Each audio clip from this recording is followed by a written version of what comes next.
Hello everyone, it's Bradley. I'm back again in the brewery. Today I am brewing I guess kind of a golden ale. It's got 30 pounds of pale malt. It was only supposed to have 8 ounces of caramel 40, but I milled up the entire 1 pound bag I bought, so it's got 1 pound of caramel 40. Whoops. The hops off the top of my head I can't quite remember, but it's got El Dorado and Citra. The quantities, like I said, top of my head, can't quite remember what I decided to go with, but here we are getting ready. This is going to be, I'm shooting for 15 gallons in the fermenter, or a little over 15 and a half gallons. So one of the bigger batches that I've attempted to brew on the B80 Pro. So maybe that'll interest some. We'll talk about my efficiencies and whatnot as we go on. Excuse the exhaust fan. I was just adding grain into this thing. I need to get back to that. Got my HLTs all filled up and full of just a little under 11 gallons of sparge water. It's still quite hot. Cooled down to 160 overnight, which is acceptable. Anyhow, let me keep on doing it. Alright, so at this point, guys, recirculation is underway. Everything's still going pretty good. I decreased my grain gush to 1 millimeter instead of the 1.2, and last week I did 1.1, which honestly worked surprisingly well, at least in my experience. 1.1 or 1 millimeter, excuse me, is getting fine. Probably on the verge of things sticking. Today, I did it just to see what would happen, also to really try out the adjustable dip tubes. Obviously, they're going to work great. If you've actually seen the system and kind of looked at it, you could just tell it's going to work, but really wanted to put it through its paces. Also wanted to see what would happen efficiency-wise, or just figure out, exactly everything that's going on, at least the best of my ability, or the best of my method anyways, which is questionable at best, my method. That's for damn sure. But, the tubes are still in a lower position. Nothing's really stuck yet. It's definitely not moving as quickly through that grain bed as it has in the past. Whether this is good or bad, I couldn't tell you, but stay tuned. It should be great. Alright guys, so real quickly I put this thing into failure mode. The pump isn't all the way up, but I kind of slowed it down. But this is what will happen if you're using the adjustable dip tubes and you have them set in the upright position. Say, we'll call it failure mode. You could call it dad mode. I don't have any kids, but you could call it potty mode. You gotta go take a leak or something, and you really want to be sure it's safe to walk away from this guy. Just leave him like this. This is what's going to happen. I'm using this tube today just because I wanted to experiment with higher flow rates, and that would increase splashing, and the tube just equates to the silicone hosing. And this scenario equates to less cleaning, which is great when you're doing something like this. But yeah, so this is what will happen basically. It'll just sit here and suck some air and do its thing and make bubbles until it's done. So, that's basically what they're going to do. And it works. Pretty obviously. Anyhow, I hope that helps somebody. I'm finding the noise a little bit irritating at this point, so I'm going to knock that off. But we'll kind of check back in a few once I've done something either stupid or exciting. Alright guys, here we are. We are mashing out.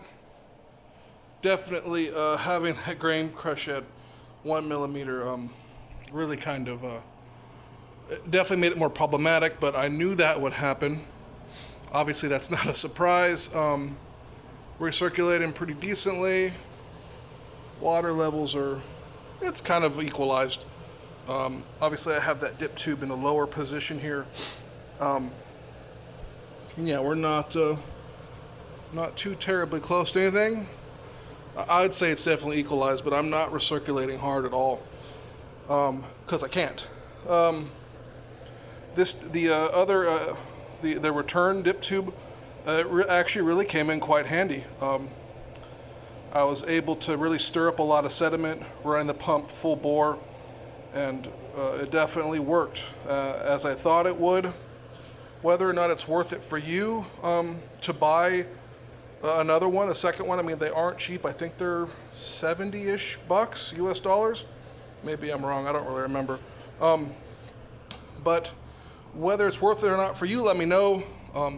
In my experience, my first time using it, very initial impression, it worked. Definitely the one on the intake side is probably a must-have, just for peace of mind. Like I said, if you want to go run and do something like, go use the restroom, you could just tip it all the way up and not have to worry, then put it back down so you're still getting some filtration through the grain bed. So yeah, we're just a few more minutes left on the old mash out here. You see we're about 5 minutes, just or so 5 minutes left. Got my hops ready. So we'll be good to go there. One interesting thing I didn't really realize, probably everyone knows this but me, I have the Brewfather app on my Android phone. I saved it to my home screen because it prompts you to. So I was like, oh, of course, this is great. Well, obviously I was into that today just to check when we weighed the hops out.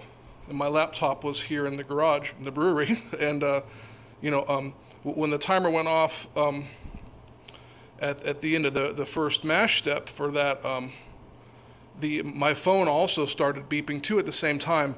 I didn't really realize it had that integration with your smartphone, at least on Android. I have a Google Pixel 4, so I'm sure it's the same with all of them. But presently surprised, maybe if I read more about the software instead of stumbling through it, I would see that that's in there, but nonetheless, pleasantly surprised. It was a super nice addition to my brew day. All right, so we're gonna soon rinse this grain with little under 11 gallons of water. My efficiency so far, I think I'm at 1079. Yeah, 1079. Obviously, I've not sparged yet, but that's better than calculated, at least per my calculations. So that's great. I mean, alcohol is alcohol. So yeah, life is good, guys. We'll check in soon. All right, guys. So I really love stating and filming the obvious. Maybe it's my thing. We're definitely draining a lot slower here. It's you wouldn't know, but it's been sitting here for at least 2 or 3 minutes, and it's still starting to. It's definitely that finer crush. Obviously creates issues. Duh. But honestly, I don't really mind it. If I'm going to get the efficiency out of it, and with these new dip tubes being able to really fine-tune everything, it might change my brewing practices. Obviously, I'm not even halfway through my brew day and my first time doing it, so I could decide this is a waste of time, and you all could just think I'm a giant idiot, which is, that's acceptable. Let's be honest. For my entertainment and yours, we're doing this. So yeah, we're about ready to open this valve right here on the HLT and start sucking some sparge water out of it. All right, guys, so I got done sparging. Obviously, everything's cleaned up. I overshot on my volume a little bit, so I probably ought to boil a little bit longer because it's just under 19 gallons. That's too much for today. Hops are ready, everything's cleaned up. This thing's about to boil. I'm gonna turn my back for a second. If you look at my mash tun, there's like no debris on this thing, no bits of grain on the outside. Definitely my technique with those two other the other dip tubes helped. There's minimal, if any, debris in there. I don't think I can get much better. All right, well, I got to stop recording and avoid making a giant boilover mess because that would suck. All right, so I just put the steam hat on and started my boil timer.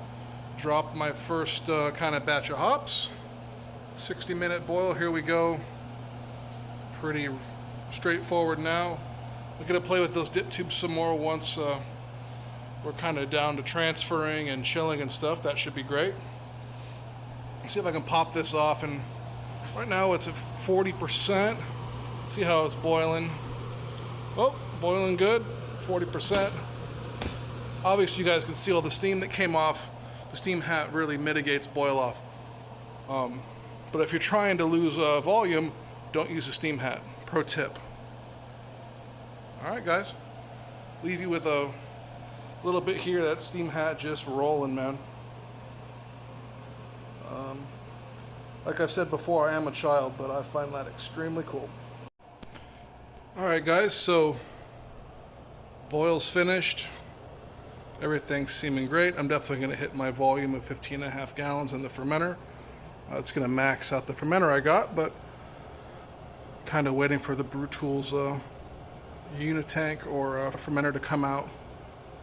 But who knows, maybe I'll get the SS, like a half barrel unitank or a 14 gallon or something like that, but we shall see. So this is my that second adjustable dip tube that I keep going on and on about. I'm sure everyone hates it by now. Anyhow, so it's all the way down. You can definitely you know, fine tune the whirlpool to however you like. Sorry about the steam. That's a little better. So whether that's useful at this flow, I doubt it, but you know, to me, it's worth the extra little bit of money to be able to dial things in just perfect, to get exactly, you know, what I want, or at least the best chances of it, or just really screw it up. At least there's only me to blame. So we're going to start to recirculate through the chiller here any minute. We'll transfer this guy to fermenter, then let it ferment over the Thanksgiving holiday, and hopefully in a couple weeks, it'll be a decent beer. All right, guys, here we are. Cooled down pretty decently. There was this giant blob of trub or whatever protein, but it's slowly settling down. I throttled the whirlpool down, but being able to adjust it, like I said earlier, at least in my opinion, really helped. It's cool. So yeah, let's hope that thing settles down. I'm almost ready to transfer to my fermenter. I gotta get that thing emptied out of Star Sand and get going, but it's pretty great. And then over here, still a little bit kind of cloudy. Sorry, I got some sun and a flashlight, but I think in a minute or two that's going to clean up and be as crystal clear as I'd like it to be. Whether or not that's a good thing, I think is up to interpretation. Anyhow. All right, here we are. End of the brew day. Today, everything went really great. Definitely that grain crush slowed stuff down, but no big problems, guys. There's what's coming through right now, the sight glass before the chiller. Pretty damn clear.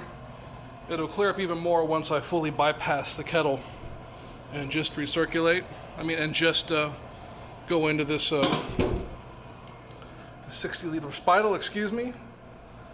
Don't really have anything until now that will do a 15-gallon batch in one shot. This thing was like $90. I think I'll give it a shot. I'm not too thrilled with it, but for the price, maybe it's okay. Definitely not something stainless steel. Anyhow, 70 degrees is perfect to pitch a US-05 as far as I'm concerned. So yeah, this one's going in the fermenter. Alright guys, here we are. And with this dip tube over here, we can just move that. Right, it's great. Focus. There we go. And just make sure we stay in that nice clean column of wort that we want. Only transfer trub and stuff if you have to, I suppose, or want to, or I might need the volume, so I might do some today, but I'm not going to complain about that. There's the other one in there. Obviously it's off right now. But yeah, definitely dialed in a decent whirlpool. Typically, I've had more of it over here on this side here. I don't know if it's because of the position of the intake or just the way I had the other one set up, but it It has, obviously it's going to slide over to the right, but hasn't yet. It's great. Filling up the fermenter. So yeah, super thrilled, and not just because I spent a pile of money on it, but because it works as advertised.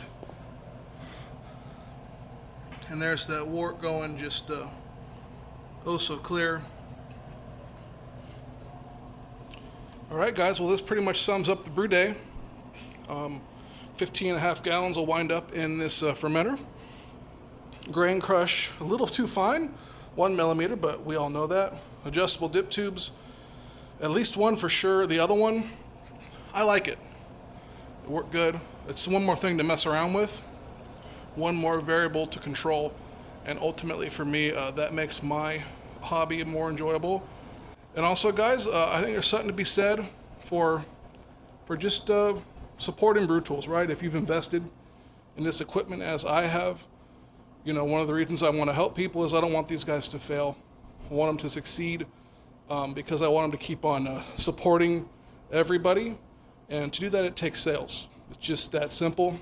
So, you know, I guess I'm invested. I've spent money. I want to make sure that everyone, you know, is as happy as me, and, you know, they make cool stuff I can keep buying. This is just a hobby, but I really enjoy it. All right, everyone. I'm going to quit rambling on. Hope everybody in the U.S. at least has a great Thanksgiving. Whoever else you are, whatever you do in the fall for a celebration, I hope it's awesome. And remember, guys, as always, home brewing is good. Thanks a lot, and I will see you soon.